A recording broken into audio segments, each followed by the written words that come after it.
Assalamualaikum warahmatullahi wabarakatuh.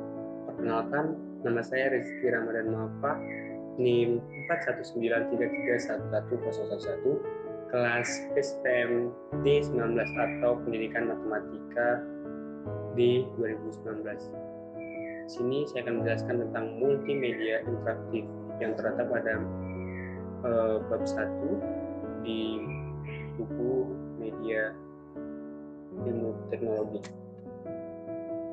Nah, apa itu multimedia? Multimedia terdiri dari dua kata, yaitu multi dan media. Multi berarti beberapa atau banyak, sedangkan media merupakan alat, sarana, dan sarana.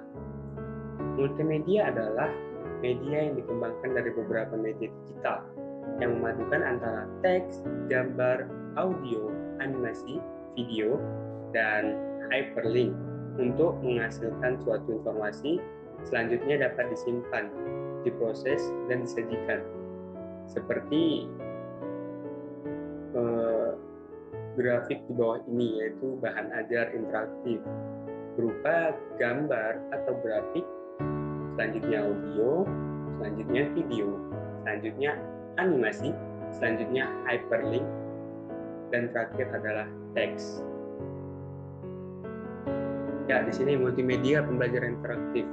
Menurut Kamus Besar Bahasa Indonesia, interaktif berarti saling melakukan aksi antar hubungan saling aktif. Jika dikaitkan dengan teknologi, maka interaktif adalah proses dialog antara komputer dan terminal atau komputer dengan komputer. Multimedia setidaknya terbagi atas dua kategori, yaitu multimedia linear juga multimedia interaktif. Nah, di sini multimedia interaktif adalah gabungan dari beberapa media digital yang dibangun dengan komponen teks, gambar, audio, animasi, video, dan hyperlink yang menghasilkan suatu pesan atau informasi pada media elektronik seperti smartphone, lalu laptop, atau komputer yang mendukung penggunaan untuk melakukan aksi komunikasi dan navigasi.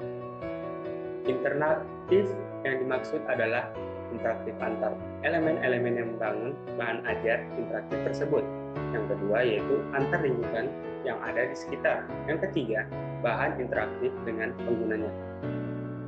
Nah, di sini interaktif, suatu multimedia didefinisikan sebagai tingkat. Dari Bolskaya 2015-65 berpendapat bahwa terdapat 4 tingkat utama keterlibatan penggunaan ketika menggunakan media, yaitu level pasif, yang kedua partisipasi terbatas, yang ketiga partisipasi kompleks, yang keempat partisipasi nyata. Pembelajaran adalah suatu rangkaian aktivis yang diatur secara sistematis dan terencana, baik dalam bentuk bimbingan ataupun arahan yang dilakukan guru kepada siswa yang bertujuan untuk mencapai tujuan belajar yang ditetapkan. Nah, di sini fase-fase perkembangan media. Nah, tuh langsung saja dilihat dari ilustrasi, yakni media cetak di 1455, telepon di 1876, radio 1878, televisi di 1900, dan digital 1999 sampai sekarang.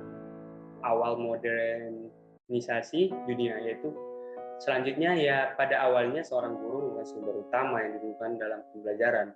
Belajar hanya mendengarkan, mengingatkan apa yang disampaikan oleh guru. Selanjutnya pada tahun 1655 buku mulai digunakan sebagai sumber perlengkapan untuk belajar. Nah, teori tentang multimedia interaktif yaitu teori yang berkenalan tentang penggunaan ajar interaktif menurut Bolskaya pada 2015, diantaranya adalah teori pembelajaran mandiri, atau teori ini lebih menekankan kemandirian pelajar dan pengaplikasian teknologi sebagai cara mengimplementasikan kemandirian itu.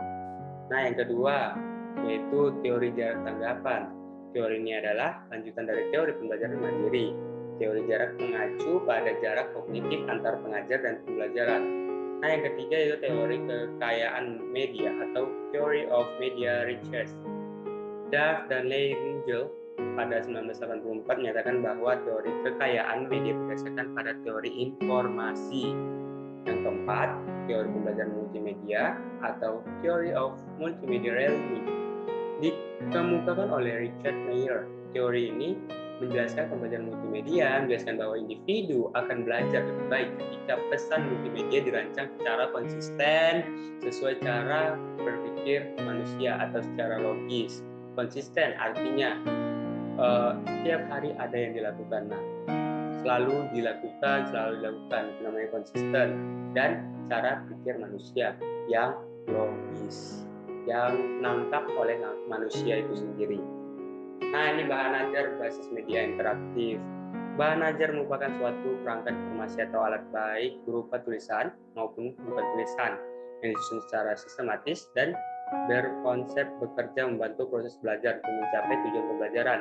Bahan ajar merupakan perangkat yang dirancang sesuai berdasarkan teori yang jelas, berdasarkan fungsi, tujuan, dan bentuk. Bahan ajar dapat dibagi menjadi beberapa bagian, yaitu bahan ajar versi cetak, bahan ajar versi audio, bahan ajar audio visual, dan multimedia interaktif. Nah, di sini berdasarkan pengelompokan dan jenis bahan ajar tersebut, maka seorang guru ataupun dosen harus mampu memilih dan merancang jenis bahan ajar yang dapat agar tujuan pembelajaran tercapai dengan baik. Pemilihan dan proses pengembangan bahan-bahan perhatikan beberapa aspek berikut, yaitu tujuan pembelajaran. Yang kedua, kematangan kognitif siswa. Yang ketiga, relevan dengan kebutuhan peserta didik. Yang keempat, teori belajar sebagai dasar pengembangan bahan ajar. Yang kelima, norma sosial dan masyarakat. Nah, diperoleh dapat menjadikan peserta didik sebagai manusia yang memiliki etika dan moral sesuai dengan nilai-nilai yang berlaku. Bahan ajar yang disusun secara sistematis dengan memperhatikan aspek-aspek akan dapat bekerja sebagai pedoman bagi guru, pedoman substansi materi. Yang ketiga, alat evaluasi yang terarah. Sini bahan ajar interaktif merupakan bahan ajar yang paling berkembang di tengah mewabahnya virus Corona 19. Nah, atau COVID-19 saat ini, di mana bahan ajar ini digunakan pada pembelajaran berani secara massal dan hampir semua tingkat satuan pendidikan. Bahan ajar ini dapat berfungsi sebagai salah satu alternatif bahan ajar yang dapat digunakan pada proses belajar daring atau luring. Yang kedua, sebagai media berbagi informasi secara masif atau massal. Nah, keunggulan dan fungsi bahan ajar berbasis multimedia interaktif yakni lebih cepatnya menemukan informasi yang diinginkan. Yang kedua, bahan ajar interaktif lebih mudah digunakan dibandingkan versi cetaknya atau versi buku. Yang ketiga, bahan interaktif dapat melalui proses revisi, koreksi, dan penambahan informasi dengan cepat. Yang keempat, bahan ajar interaktif melengkapi komponen gambar, audio, animasi, dan hyperlink sehingga lebih menarik untuk peserta didik. Nah, yang kelima, bahan ajar interaktif mudah diperoleh dan disebarluaskan. Yang keenam, bahan ajar interaktif dipenuhi informasi yang luas dan beragam. Yang ketujuh, dengan multimedia interaktif, proses belajar berubah menjadi interaktif. Berdasarkan keunggulan bahan ajar multimedia interaktif, maka interaktif ini memiliki beberapa fungsi, yaitu sebagai salah satu alternatif ajar yang dapat digunakan untuk menghadapi proses perubahan, proses pembelajaran berani, dan tatap muka. Yang kedua, sebagai media untuk berbagai informasi secara cepat dan massal.